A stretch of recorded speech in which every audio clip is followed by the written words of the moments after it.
Good afternoon and welcome to the latest edition of Lunchtime Learnings. I'm delighted to be joined today by Verona Frankish, or the CEO of Yopa Property. So thank you very much for giving up your time.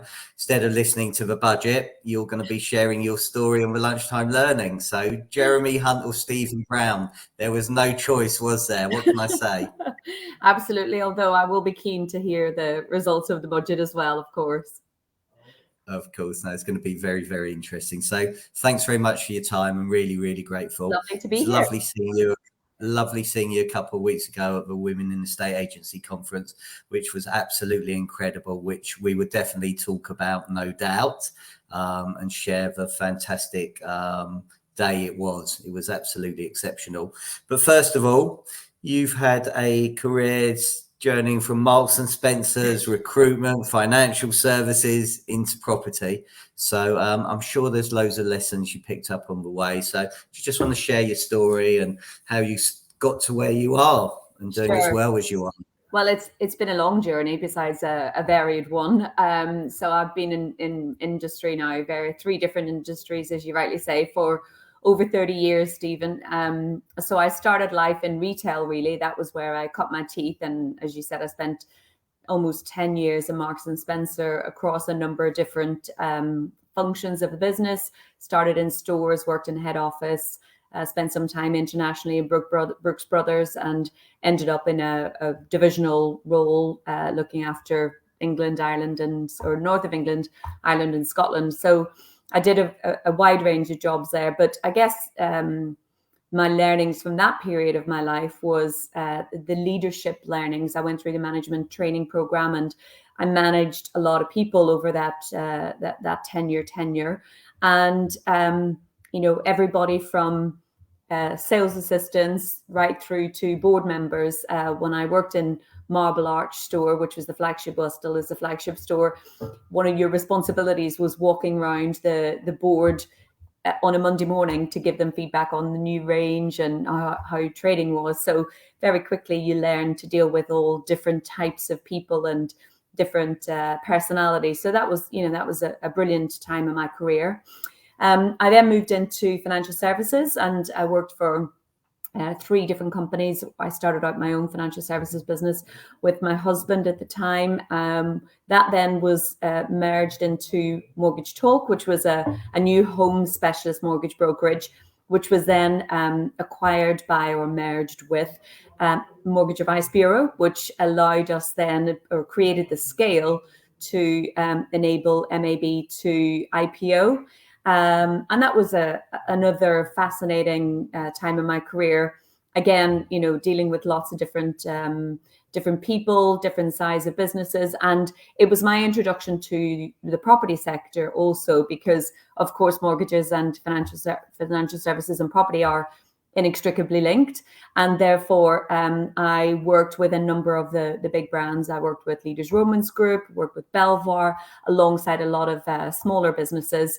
And in fact, Birchall Edwards was at MAB AR in the days before Purple Bricks came on the scene. And then in my latter years at MAB, I became a bit of an SME in the digital mortgages and also digital estate agency space. So Peter Brodnicki, who is the CEO of MAB, always wanted to be at the forefront of innovation and still is today. So I reported into Peter, and my role there was really to explore a lot of the new innovation in that space. And I worked with Purple Bricks as they were creating their platform and their mortgage proposition.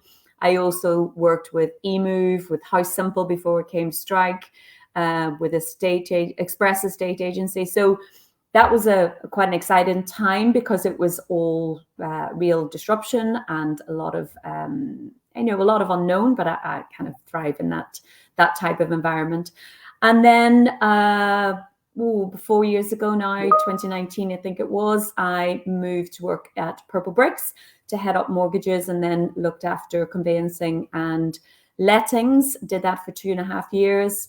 And then I took a 6-month break. The first time it's a bit bit longer than that, actually. The first time I didn't work in my 30-year career before Yopa then approached me just over 12 months ago now. I've been here just over a year and couldn't be happier. Good. Well, congratulations on your anniversary. Thank you. Thank you. Just giving me loads to unpack there. So thanks very much. So it's coming back to Marks and Spencer's, and you know, the customer service training now, I'm sure, is exceptional. So if we start with that, what sort of training did you do, and how has that stood you in good stead in your 30 years? Yeah, I mean, that's a big question. So I think one of the things that I learned earlier in my career with M&S is about customer service is that it's not just about being nice to customers, right? There's way more to customer service than that. Creating advocacy for your brand is a huge part of customer service, and being able to deliver a consistent experience is hugely important to creating that advocacy. And how you do that in retail, in lots of ways, is very similar to other sectors, but in other ways is very different. So one of the most important elements of customer service in retail is availability of your product. So if I shop in the store and I am a size 10 regular, then I want to have availability of that product in every single product that I'm interested in, and balancing that, of course, with budgets of holding stock, making sure that you're not filling up your space with too much, but equally you've got enough for your customers on that day. And that applies the same to bananas as it does for trousers. But of course, it's more challenging with bananas because they run out of date.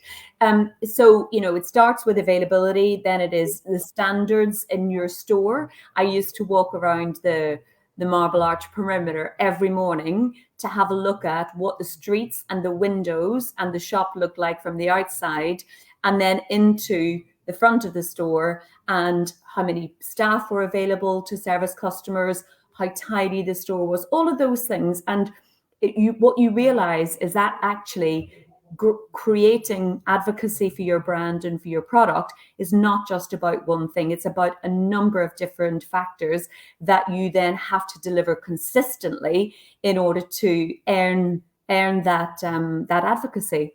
And honestly, that's no different to what we do today. So today our shop fronts may be more digital than they are physical. Our process and our practices may be delivered by different people, and they may relate to different parts of your journey, but they're no less important. And consistency is one of the lessons, I guess, that I've learned from a very, very early day. Well, consistency is my favorite C word. Yeah, no laughing now. So, yeah, it's a very good one. And you've mentioned it 3 or 4 times. So there's a lot of people out there in property that are consistently inconsistent. How do they become more consistent and get it done? Do you know, I think it's a really interesting one, because over the years and in all of my the different sectors I've worked in, I think there's nothing that is more important than understanding what best practice looks like, listening to other people and understanding and gaining, and being open to knowing that you don't have all the answers, and understanding what best practice looks like. And then I remember a long time ago, Peter Knight, long time ago, said, he used the expression R&D, rip off and duplicate. And it's always stuck with me, because I think it's incredibly accurate that, you know, let's not reinvent the wheel here. If we know that a practice works, if a process works, it's actually not necessarily about trying to revolutionize that process. Sometimes it is, of course, if you want to disrupt a market, or if you want to disrupt a product. But if you want to always improve on what you're doing and do that in a way that is replicatable regularly, and to build on that success, then being clear about what good looks like, being clear about best practice, and then applying that consistently, and not expecting that you're going to get results tomorrow. It's a bit like, you know, I want to go to the gym, and if I go to the gym once, I might be really pleased with myself, but I know I'm not going to get the results I need going to the gym once. You have to go time and time and time again, and you have to be consistent with how you apply those practices in order to get better. And it's no different. Business is no different. And I know it's an analogy that's used a lot, but I think be open to other people who are doing things better than you, and let's not be there's not many things that are complete rocket science. Most things are just consistent application of really good practice, whether that's retail or selling property or most other businesses. Couldn't agree more. Singing from the same song sheet, hymn sheet there. So you talked about leadership, and so you've obviously met a lot of people in your time. What would you say the qualities are of being a top performer? Obviously, consistency is very be at the top of your list, or one of the top of your list. But what else have you noticed of the skills of a top performer? Okay, so I think one of the most important things for me in my career, because I'm always seeking to improve, and I always want to learn. I always open myself up to new opportunities. And in my experience, the people who are the best performers are those who never satisfied with what they're doing today. And that might not be that they need to completely, back to my original point, revolutionize what they're doing. It might be just small marginal gains to improve the little things that they do on a daily basis, and test new things and measure the results of those, and then say, okay, well, that worked or it didn't, and then test something else, and keep always trying to find small marginal improvements to things that you want to do differently. It's that old adage of, you've got two parallel lines. You're not going to change the line massively one way or the other, but all you need to do is just 1 degree. And then if you keep on doing that consistently, then you'll see the results from that. So I think it's also important to be open to learning, and not to feel like, if you're a top performer, I've got this nailed, it's sorted. Always think, well, what else can I do? I'm doing really well at this, but there's other things that I could do better at, and seeking ways in which you can improve your own processes, and opening yourself up to different ideas, and opening yourself up to others' viewpoints, because whenever you do something for 20, 30 years, then you think, okay, I've done my 10,000 hours. I pretty much know this. But if you get to that point, then I think you sort of go backwards, because you become complacent, and complacency is not a word I'm comfortable with. And I apply that to myself. I always want to learn more. I'm always wanting to put myself in an uncomfortable position, or outside of my comfort zone, to grow, to learn and to grow. So for me, that's probably some of the traits that I look for, both in my team, but also that I admire in other top performers. Okay, so what question would you ask me to see whether I'm a learn-it-all rather than a know-it-all? Brilliant question. So I would probably want to understand what you have experienced that you would consider as a failure, and how did you react and respond to that. Quite often, I think we are seeking evidence from individuals where they're trying to tell us that they've got something to prove to someone else. What I'm really interested in are people who've got something to prove to themselves, because there's going to be so much more ownership for that, and so much more accountability. If you've got something to prove to yourself, then you care about it so much more than if you're trying to make a point to someone else. So I'm interested in, what challenges have you had? What failures that you consider a failure have you experienced, and how have you responded to that? Okay, brilliant. So you touched on one of my favorite subjects, ownership and accountability. So I would say the top 5% of the industry take ownership and are accountable and are learn-it-alls. And I won't say what I think about the other 95%. Or alienate any viewers or listeners we had in the first place. But how do you find people take action? How do you get people to take action and be accountable for the things they're doing? I mean, you talked about testing and measuring, but some people just think they know it all. don't think they need to be held accountable. So how would you keep your colleagues accountable, and how do you get that implementation into any of the businesses you've worked in? So I think the first thing is, which seems like an obvious thing to say, is make sure you have the right people around you. So people who are aligned to your viewpoint, aligned to your vision, aligned to your values, and that you're all working in the same direction and flying in formation towards the same goals. So that's the first thing. And if they're not, then that's where you start, right? You start and make sure you've got the right people around you.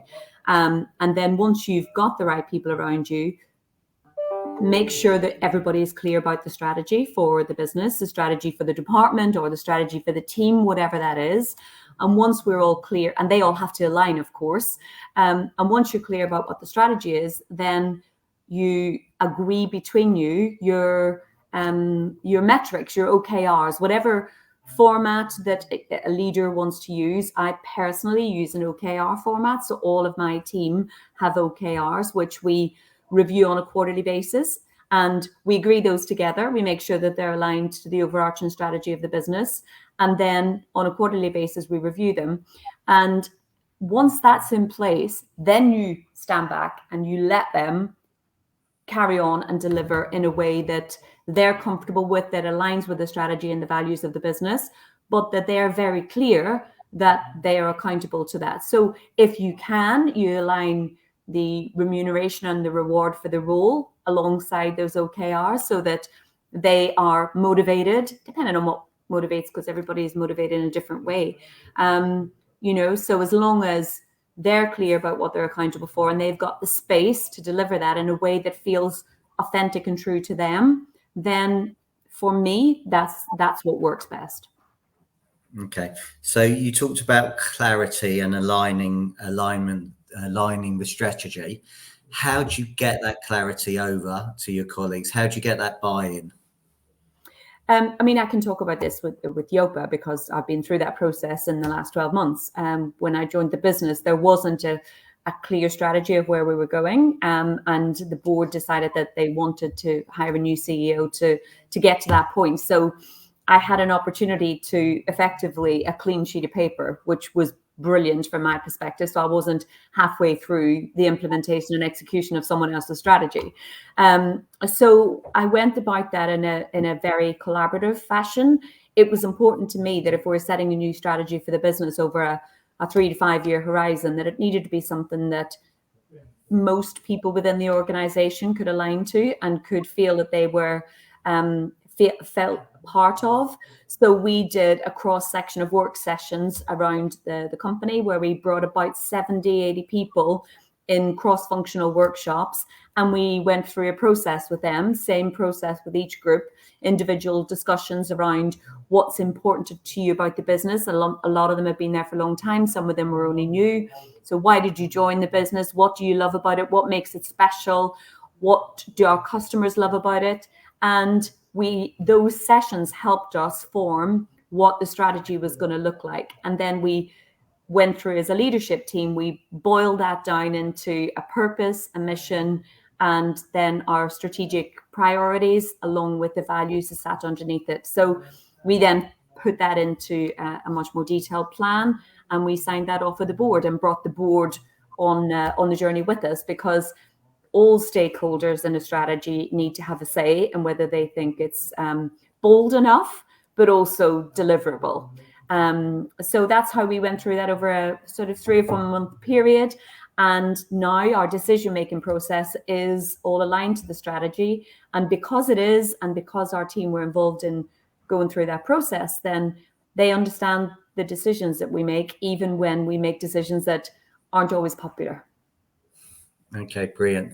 Wonderful answer. Thank you. So I've got a couple of questions actually that have just occurred to me. One, stress. I can imagine it quite a stressful role and position for positions you've had throughout your career. How do you overcome that? How do you deal with that? I think now with me, I'm getting a little bit of feedback. Are you? Yeah, I can hear you now. So it's back. Okay, we're good. Yeah. Now I think I manage and deal with stress a whole lot better than I used to. And, you know, as with everything in life, with a few more miles on the clock and a few more experiences, and I guess proof points of where I've handled it well or I haven't handled it well, then you learn a way to deal with it better. I would say now I'm not a stressy person. I don't tend to get really highly stressed. There are times in my working year or my month or even in a day where, you know, you can feel the kind of energy sort of boil up. And I've found mechanisms that help me to manage that. So one thing is keeping myself reasonably physically fit and mentally fit is really important to me. So I definitely go to the gym a whole lot less since I started this job than I did previously. But I still try to, you know, I walk regularly. I still try to go to the gym a couple of times a week. I also I don't get as much time to read as much as I used to, but I listen to podcasts a lot. So I listen to podcasts in the car or when I'm traveling or when I'm walking the dog. And it helps me just reframe some of maybe the challenges that I have in my mind. And it helps me look at things from a different perspective. And also understand that nothing or nobody is perfect. Every one of us deal with different types of challenges.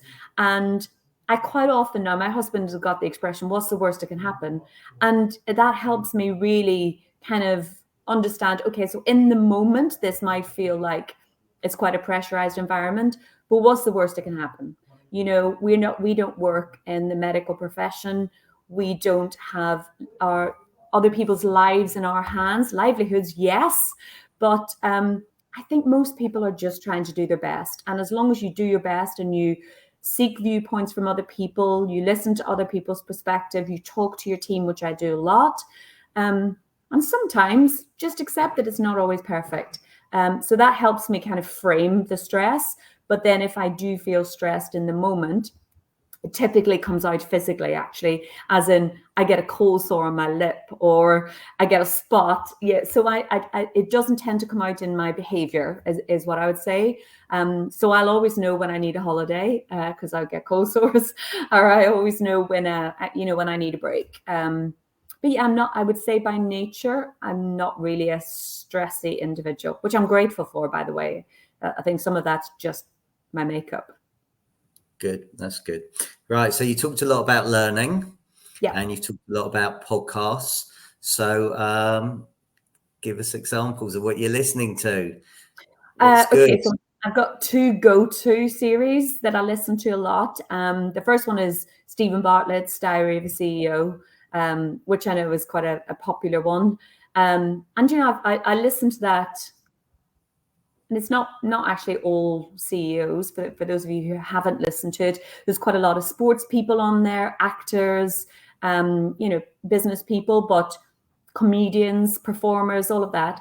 It actually, what is really interesting about listening to those, and it's a brilliant format because it's 90-minute conversation where Stephen is really delving down. His interview technique is brilliant. He really kind of gets under the bonnet of people, and he asks questions that a lot of other interviewers wouldn't.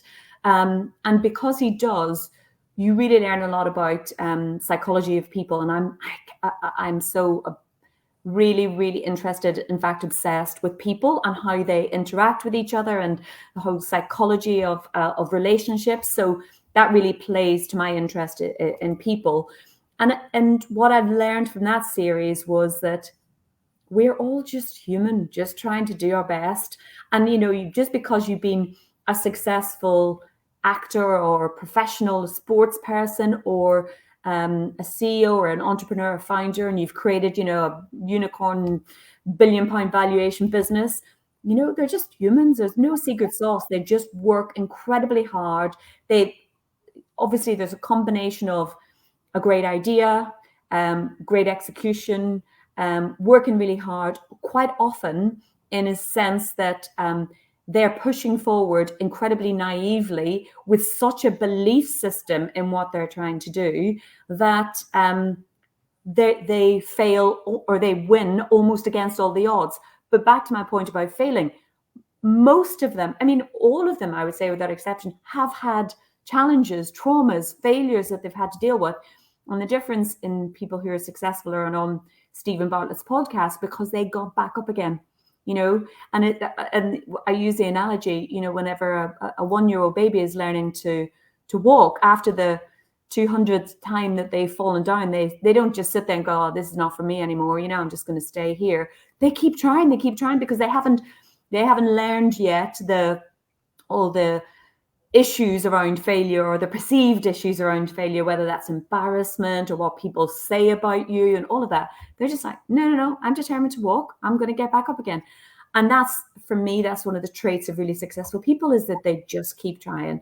So that's definitely something that I've taken from the podcast. The other series that I listen to is the High Performance podcast, which is Damien Hughes and Jake Humphreys. And again, that's a different kind of format. They quite probing interviews, but then they do quick fire questions at the end, and then they do a debrief together. So they talk about their learnings from the pod. And again, that's another really interesting set of guests, an interesting set of learnings.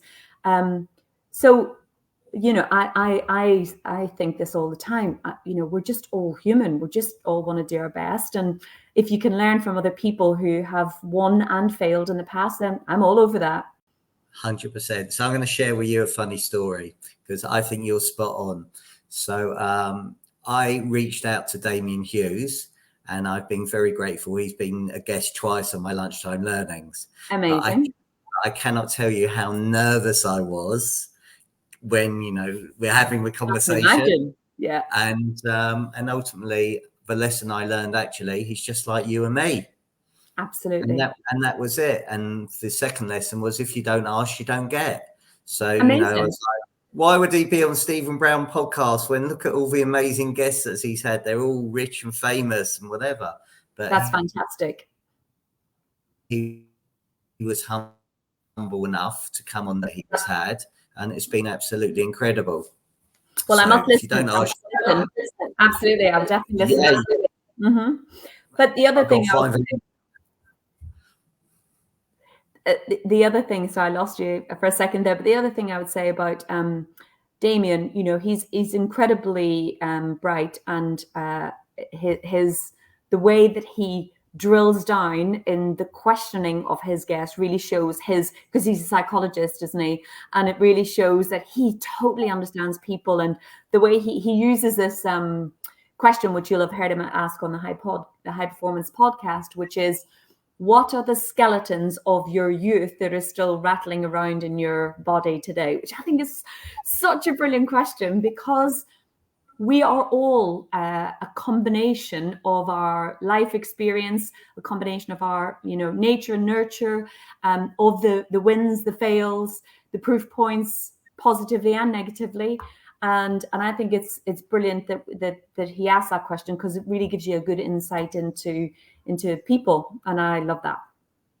Brilliant, thank you. So you're also an exceptional mentor. And the feedback that I hear about you on Agents Together is incredible. So firstly, on behalf of Agents Together, thank you for being involved, and thank you for making it a pleasure and a privilege to be involved. Thank you. And I know you're making a massive difference. And you talked about advocacy earlier. You have created so many raving fans, which is amazing. Why did you get involved? Well, first of all, thank you. I don't see, I actually get so much from those interactions with the mentees, and beyond that, actually, as many other people have said in the past. So it's a complete and utter privilege to have the opportunity to share some of my experience with other people in the hope that I can help them. Why did I get involved? I mean, it was a no-brainer for me, Stephen, to be totally honest. I'm incredibly fortunate in life, and I'm incredibly fortunate in business, that I've had some unbelievably amazing experiences and had some, you know, I guess some success over my career, and to be able to in any way help, encourage, guide others in the, you know, different parts of their career, to help them progress, it for me is a very easy decision. It's not a difficult decision at all. also, when I was younger, we didn't have access to something like Agents Together. Whenever we didn't have even access to podcasts, that's a reasonably new thing. And that insight into successful people, I think, has helped me personally. I also have an unbelievable network of mentors and coaches that I tap into. And, some of them are just my colleagues. Some of those are people in and outside of the industry. I still have a lot of people in Marks and Spencer I speak to. But, I'll name a few of them. And Michael Bruce, love him or hate him, is a very good friend of mine. And he has been, in lots of ways over the years, a mentor and a coach to me. Peter Brodnicki is the same. I hold them both in very high regard for what they have achieved, but also for their giving of their time to me in times when I needed guidance. And Kenny in the same way. Sarah Edmondson, I now consider a very good friend, as well as a great mentor and, just a ball of fire. There are so many people that I'm grateful for, that I can tap into, that I've got access to, that have helped me in my career. So if I can be helpful to others in any small way, then why would I not want to do that? Brilliant. So what do you think makes a good mentor then? I think a combination of factors. So firstly, that you are able to very quickly get to the crux of what are the challenges facing your mentee, and that you've got the ability and the skills to ask the right questions, and that you understand what they need. Sometimes they need mentoring, sometimes they need coaching, and that's different. So mentoring is more about guiding them in the right direction through your experience. Coaching is more about unpicking the answers from themselves just by asking the right probing questions. And whenever I meet with any of my mentees, I always say that, sometimes our conversations will be mentoring, sometimes it'll be coaching. And if you need to tell me in some cases where you're very clear where it is, but I will also tell you in some of the cases where I think it needs a different approach. I often give them homework. So I will often ask them to go away and think about something, or listen to a podcast that I think will help them, or just to make some notes about something that we've discussed. So I think good listening, good skills to understand whether they need mentoring or coaching, but also a fair spread of experiences. Not all wins, because we only learn certain skills and certain upsides through winning. We also have to have failures, and I even hate the word failure, actually, because it's never failure. You're either winning or you're learning. And as long as you see it in that way, then I think you could be a mentor. And as long as you're open to not everything being perfect and helping move people in the right direction, then I think, most people can be a mentor. Most people have something to bring to the table. Okay. Well, I love what you just said there. It's either winning or learning, which is great. So let's briefly talk about mindset. I just want to thank a few people. So you've got Ian Dobbin, who said, wow, I did not know you had all that experience, and about paying it forward. You've got Christy, our bodies are a representation of what is happening inside our mind. You've got Glenn Robinson. That question is reworded and used by Stephen Bartlett too. The Skellington question, it's monstrous. Yes, it is. Thank you everybody for watching it live. Really, really grateful. So please carry on asking you. We're more interesting than the budget, Stephen. It must be more interesting than the budget. There you go. Well, most probably they've got 3 screens going on everywhere. Yeah. and doing it. So mindset. So mindset's a big thing, and I'm getting that you've got the most growth mindset rather than a fixed mindset. So how do people change their mindset? How do people get that growth mindset? How do people have that contagious energy that you've got, that I'm listening to here? Do you know, it's a question that I consider a lot, because in more laterally in the last, I guess, 5 years, I've really genuinely grasped how important mindset is to success. And I don't just mean, you know, what is perceived as success in business. I mean success in life and happiness and being able to live a fulfilled and satisfied life. And I wish I'd grasped that earlier. I think I am incredibly fortunate. I think that's the first thing I would say. I'm incredibly fortunate that I think I've grown up with a pretty strong mindset. You know, I'm the oldest of 8 kids from Derry in Northern Ireland, and I grew up in a battleground, right? I was born in 1970. It was a battleground, and you either, so it's the whole kind of, you either play the victim or you say, no, that's not going to define me for the rest of my life. Well, that's the route I took. You know, how much of that is nurture versus how much of that it was me evolving as a person in that time. So I think I've always had that reasonably strong mindset, but over the last 5 years, I've definitely developed that to a stage where I very much focus on controlling what's within my control.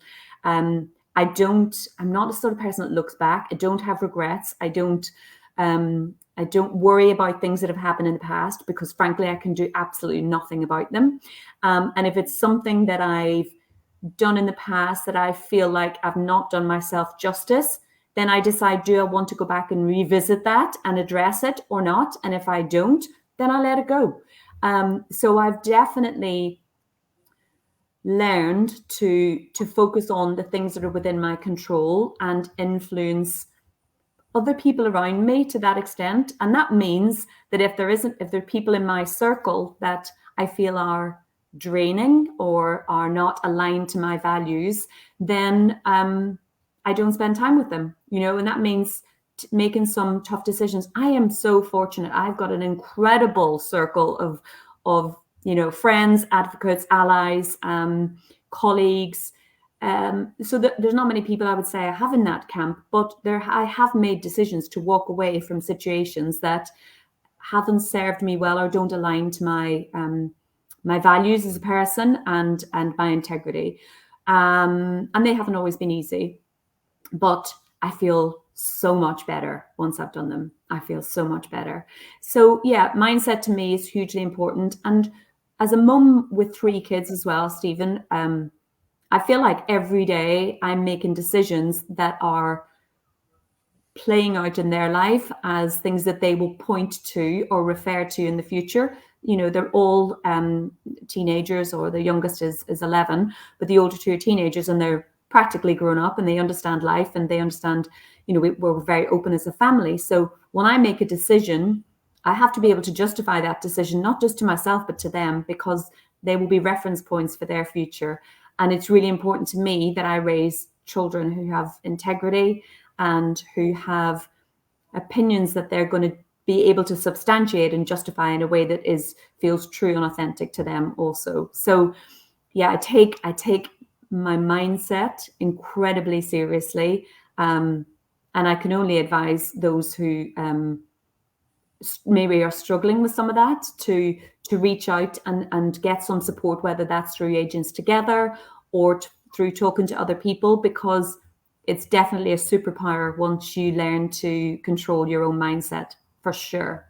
And you feel like you've taken the power back in your own hands for your life, rather than allowing some voice in your head or imposter syndrome or other people's voices in your head color your judgment, and therefore take a more controlling role in your world than they need to.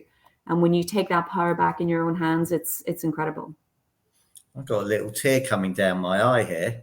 I think that's the most incredible answer. Thank you. And what you said about your 3 children there, and how you want them to grow, you know, into the people they are. I think that's brilliant. It's one of the best answers I think I've ever heard. So thank you. Thank you. Thank you. So, Women in the State Agency Conference. Yes. Wow. What It a wasn't day. that, right? What a day. I have never, ever seen a conference with the most incredible feedback, non-stop, and still being spoken about Yeah. 2 weeks after the event. Yeah. How was the day for you? Honestly, it exceeded all of our expectations. Whenever the idea was floated, and this started during lockdown as a very small Facebook group to create a safe space for women to deal with some of their challenges, or just maybe not even challenges, just to talk, get support from each other, and it grew massively. And there's now like over 3,000 members in that group, and whenever we decided to have a conference, we knew we wanted it to be different. We knew we wanted it to feel like something that wasn't just replicating what was already out there, but was also not shielding or avoiding some of the core topics that we feel and felt needed to be heard and needed to be discussed. So whenever you put that together, because it was different, we were a little nervous about it, as you can imagine, and we wanted to make sure we had the right balance of female and male, because we didn't want to exclude. We wanted this to be an inclusive environment, but we also wanted it to feel like a safe space for the women who would wanted to attend, and also explore some of the topics that were maybe historically have been taboo. So, first of all, Stephen, you sat on the panel in the morning, which started, I think, at about 10:30. By 11 o'clock, 90% of the audience were in tears. It was such a powerful and emotional panel session. We dealt with, in the space of half an hour, bereavement, anxiety, nutrition, menopause, loss. And in a half-hour session, I have the energy and the emotion in the room was palpable, and that really set the tone for the rest of the day. But what I think, and by the way, your openness and honesty and rawness during that panel was incredible. I know how you done it, but we were so grateful because, as I say, it set the tone for the day. What was incredible was the people who attended that event did so with an open mind, an open heart, and they came not really fully knowing what to expect, but they embraced that difference, and they embraced the energy and the topics that we were going to discuss, but they did it in a way that felt supportive and non-judgmental, and just wonderful, just so wonderful. So by lunchtime we were absolutely wow, and we were talking to people at the lunchtime break, and the feedback from the room was incredible. I spoke to so many men. I'd invited I'm a board advisor on a prop tech startup, and I'd invited Luke, who's the founder, and he said to me, "Verona, this is not just for women, this is for men." He said, "It's made me so emotional today." He was stood there talking to me, and he had tears running down his cheeks at lunchtime. And he said, you've got to amplify this. You've got to do more of this because it's so powerful. So I think it was powerful for a number of factors, not least of which the audience, the speakers, the spirit, the energy. Our suppliers, supporter were also, our sponsors were fabulous as well. It was a really wonderful day that exceeded all of our expectations. I couldn't agree more. I think you summed it up really, really well. I think for me, I was very grateful to be asked to be on the panel. I want people to understand that how a lot of people feel on the outside or look on the outside, and what they feel on the inside is really, really different. Absolutely. And communicating is really, really important to do that. And I know, I don't know how I managed to keep it together, and I know I have obviously that effect on many women, putting them into tears. So, that was one thing I'd never done before, was read out the letter that I had from Sam from when she passed away, the last. And I thought, for somebody, and I think I was very fortunate, and I'm grateful that I had a very wise lady I was married to. And for her to write that within her last week or 2 weeks of her passing away, she was spot on about, looking at your own mindfulness, looking after your own well-being. And I just thought that was a really important message to share and get out there. I think from my point of view, I learned so many things that actually maybe I'm ashamed to say I didn't understand, or I actually hadn't even thought about and considered.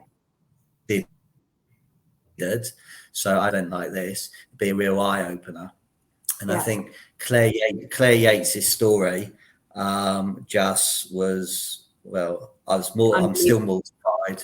I can't get over that. And I thought Claire was so brave to, discuss it in front of so many people.